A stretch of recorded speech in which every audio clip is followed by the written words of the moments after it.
Pardon? 3 semaines. 3 semaines, c'est C'est-à-dire beaucoup. neuf C'est interventions beaucoup. manquées, quoi. Mais 3 tu nous as semaines. sevrés, là. J'en avais grand besoin. C'est Bah, important. c'est Ouais, important, tu ouais. sais. Ça fait partie du développement personnel. Exactement. Ah, t'inquiète, la semaine dernière, j'ai compris ça aussi. J'ai piqué une pause aussi. Ouais. Et puis, je me suis dit, c'est l'occasion de se refaire, De se refaire, de de se se re- ressourcer. Exactement. Ouais. C'est l'occasion aussi de puiser pour les autres parce que Absolument. finalement, on ne donne aux autres que ce que l'on a. Ce que l'on a. Et si vous êtes vide, vous allez donner le vide aux gens. Il Exactement. faut se ressourcer, se remplir, hein, pour soi et pour les autres. Parce qu'on ne vit pas que pour soi. Ouais. On vit aussi pour les autres. Alors, aujourd'hui, on est gonflé à bloc. On est gonflé à bloc Alors, aujourd'hui. j'espère que vous êtes prêts pour la saison qui va s'ouvrir. Hein. Absolument. Parce que là, qui ira jusqu'en novembre exactement. 2026. Donc, j'espère que vous êtes prêts. Préparez-vous parce que les sujets seront encore plus intéressants. Et je dirais même si on fera tout pour toucher aussi à votre sensibilité parce que ce n'est que lorsque vous êtes touché que véritablement vous comprenez où est-ce qu'on est en train de vous emmener. Absolument. C'est parce qu'on vous aime qu'on vous bouscule. Exactement. Voilà. Merci beaucoup. Si on ne vous aime pas, on ne peut pas vous bousculer. C'est parce qu'on vous aime qu'on vous bouscule pour que vous puissiez vous marquer un temps d'arrêt, faire une introspection et voir comment bouger les lignes ou bien arrondir les angles. Ouais, c'est comme en amour ou en amitié. Hein. Ceux qui ne vous disent pas la vérité, c'est ceux qui ne vous aiment pas vraiment. C'est ça. Voilà. Donc, votre moitié peut vous dire des choses de manière crue souvent. Ça fait mal, mais il faut souvent. Allez, c'est important. Aujourd'hui, on a un sujet très intéressant. Annie, tu nous le présentes? Voilà, c'est-à-dire que j'ai pensé à cette fin d'année et à l'entrée de 2026, dont les 3 choses importantes à faire pour entamer 2026. On va les évoquer tout au long de cette semaine. Mais aujourd'hui, on va mettre l'emphase sur la discrétion, hein, la loi de la discrétion.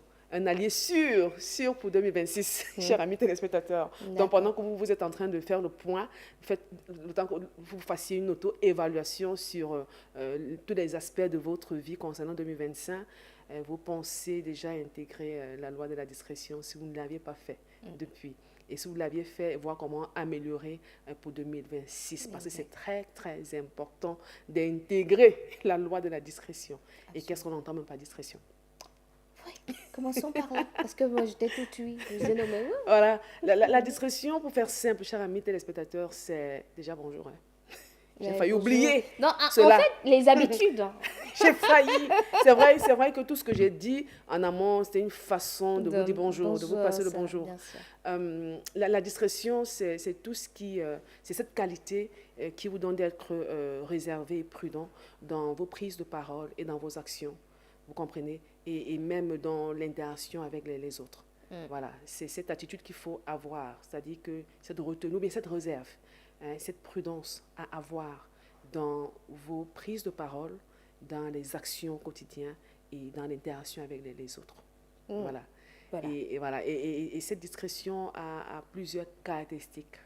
D'accord. Christy est en train de méditer là-dessus. Exactement, oui. La discrétion a plusieurs caractéristiques, vraiment, je vous assure, si vous les intégrez au quotidien, vous allez voir votre vie aller en s'améliorant et vous allez vous voir vous développer et faire un pas de plus et avancer droit sur comment dire, votre mission de vie, votre but dans la vie, votre accomplissement. Alors, comme première caractéristique, il y a la réserve que j'ai évoquée dans la définition tout à l'heure. Oui, la réserve, comme son nom le dit, il faut être réservé. Hein? Et la réserve ne renvoie pas à être indifférent par rapport aux autres du tout. Il faut être réservé. C'est une attitude à développer. Parfois, on est prompt à trop parler. Et vous savez que l'information, c'est le pouvoir.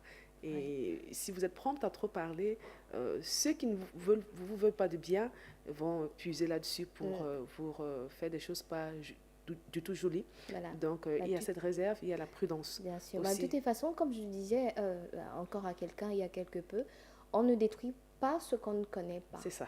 Donc, je crois qu'essentiellement, pour entrer dans cette réserve. Oui, il faut faire très, très attention parce que, je sais que nous sommes à cette rubrique sur le développement personnel, cette chronique, pour encourager ceux-là qui ont toujours de mauvaises motivations à voir comment rectifier sur le tir. C'est-à-dire que ne pas toujours chercher à fouiner dans la vie des autres pour collecter des informations pour les nuire, mais collecter les informations plutôt pour les bénir, pour les aider. D'accord? Il y a la prudence, il faut être prudent.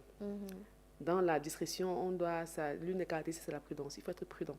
C'est très important. Il y a cette parole pour ceux qui lisent la Bible. Et soyez prudents comme des serpents. Le serpent est prudent. Observez un peu la nature, comment le serpent se comporte. Le gars est prudent. Il observe, il Il guette observe, il avant guette. d'avancer. Donc, c'est une des caractéristiques, c'est la prudence. Être prudent. Oui. Et l'autre caractéristique que j'aime bien, et c'est vrai, c'est tellement étroitement lié à nos émotions, c'est la maîtrise de soi. Oh. Parfois, on a pris le temps, comme on s'est ressourcé là, on a pris ce temps, ce break. Tu as fait une introspection et puis ça, tu as dit voilà comment je dois améliorer les choses, tout ça. Et tu sors de là vraiment ragaillardi avec de nouvelles idées et tu es prompt à partager. Non. La maîtrise de soi, vraiment. C'est-à-dire que la joie parfois nous pousse à prendre des décisions, mais à débiter des choses à regret après. C'est-à-dire pourquoi on n'aurait pas dû dire ça maintenant, on aurait dû attendre le bon timing. Donc, la maîtrise de soi, c'est une qualité vraiment de la discrétion. Il faut pouvoir davantage travailler ses émotions et pouvoir se contenir, se maîtriser. Ça va dire non, ce n'est pas le bon moment pour dire telle chose. Et aussi, j'ai beaucoup de travail à faire. Parce que je suis de celles qui, lorsqu'elles ont des choses à dire, tant qu'elles ne le disent pas, bon, pas forcément dans la vie, pas forcément des choses à garder personnellement, ils savent. Hein. Vraiment, quand on a quelque chose à dire, quand j'ai quelque chose à dire, je le dis, forcément chercher le bon moment, je trouve que ça, je devrais. Il faut chercher le bon moment. Dessus. Généralement, je me dis non, je ne vais pas me casser le cœur, la tête, parce que je vais attendre 10 000 jours plus tard. Ah non, je te dis cache et je retourne mes talons. Voilà. La vie continue, elle est plus belle. Il faut dire, c'est vrai qu'à cette chronique, j'ai longtemps épilogué là-dessus. Oui, et courant 2026, on va davantage s'y appesantir. Pourquoi? Parce qu'on en souffre. Oui, j'ai dit souvent ici qu'il faut pouvoir savoir évacuer. Il faut savoir comment évacuer. Oui, j'ai essayé de travailler dessus. Tu sais, pendant la pause, ben, c'est dur. On reviendra. Voilà. Il faut savoir comment évacuer. Donc, on revient là-dessus sur la maîtrise de soi qui est étroitement liée à la gestion de nos émotions. L'autre caractéristique donc, de la discrétion, chers amis téléspectateurs, c'est la fidélité. Vous savez, quand vous êtes discret, facilement pour vous faire confiance. Oui, c'est-à-dire que la fidélité, c'est-à-dire que votre vie soit oui, votre nom soit non. Si quelqu'un vient se confier à vous, pourquoi? Parce qu'elle a observé vous quelqu'un de réservé, quelqu'un de prudent, quelqu'un en qui elle peut faire confiance. Et quand vous dites quelque chose, posez-lui la question, ce que vous me dites là, est-ce que vous l'avez déjà dit à quelqu'un d'autre? Et la personne va vous poser la question de savoir, mais pourquoi tu me demandes ça? Tout simplement pour savoir que si vous apprenez ça dehors, ça ne vient pas de moi. Donc, la fidélité, c'est une des caractéristiques aussi de la discrétion. Ok. Bon, là encore, je pourrais dire beaucoup de choses, pas forcément relativement à moi, mais relativement à certaines personnes. Parce que, oui, il y en a qui sont des tamis, c'est-à-dire on a l'impression qu'ils gardent tout, mais ils laissent aller encore certaines informations. On a cette difficulté-là, souvent, à garder des informations parce qu'on va avoir la primeur. C'est-à-dire, allez, X m'a confié X, Y, ça chauffe, je veux en parler, je veux ci, je veux ça. C'est pas du tout joli. Parce que quand vous le faites, ça brise les relations. Oui. Voilà, ça brise les relations. Donc, voilà quelques caractéristiques. Justement. Et donc, les avantages donc, à être discret, à pouvoir développer la loi de la discrétion en 2026. Je vous assure, c'est un garant vraiment de la réussite. C'est que ça va vous éviter les conflits et ça va vous épargner les ragots. C'est-à-dire, comme nous le disait Christy tout à l'heure, parce que vous avez développé ces caractéristiques-là, cette loi de la discrétion. Vous êtes quelqu'un de confiant, à qui on peut se confier, et vous n'êtes pas aux portes à écouter les ragots pour les raconter encore et à déformer tout ça. Vous comprenez? Donc voilà, un des avantages, ça renforce les relations, ça assainit aussi les relations. Et l'autre avantage, c'est que ça bâtit la confiance, établit cette confiance entre vous et l'autre dans la vie, que ce soit sur le plan familial, le plan professionnel, sur tous les plans, vraiment, ça établit la confiance. Et effectivement, il y a le respect, ça impose le respect. Ça impose le respect. Parce que je discutais encore avec un ami en semaine, il me dit, Annie, je n'ai dit ça à personne parce que moi, je te fais confiance. Voilà. Et comme ils me connaissent, ils disent, ok, j'espère que ce que tu me dis là, tu n'as pas C'est dit ça à important. quelqu'un. Donc, parce que si tu apprends ça dehors, ça ne viendra pas de moi, tu me connais. Donc, ça impose au respect et ça rassure, c'est rassurant. Quand vous êtes quelqu'un vraiment de discret qui, avec travaillé sur, à intégrer vraiment la loi de la discrétion, et ça vous permet de rester concentré. D'accord. De rester concentré. Maintenant, il faut néanmoins évoquer quelques inconvénients parce que Il y a des inconvénients. oui, j'en viens. Pourquoi? Parce que généralement, c'est l'autre qui a l'impression que tu te prends la tête, ou bien tu es indifférent, tu snobs, ou bien tu es indifférent. Bienvenue au club, en fait. Bien, tu es indifférent. En fait, si quelqu'un considère que tu es indifférent, c'est parce qu'il a un problème. Parce que tu as choisi de rester calme, silencieux par rapport à une situation, de choisir le bon moment pour pouvoir véhiculer certaines informations. C'est-à-dire qu'il y a des informations qui doivent rester pour vous. Ce n'est pas le bon moment de pouvoir les sortir parce que vous les sortez, mais tout le monde ne vous regarde pas du bon oeil. C'est-à-dire que quelqu'un va récupérer cela pour vous détruire.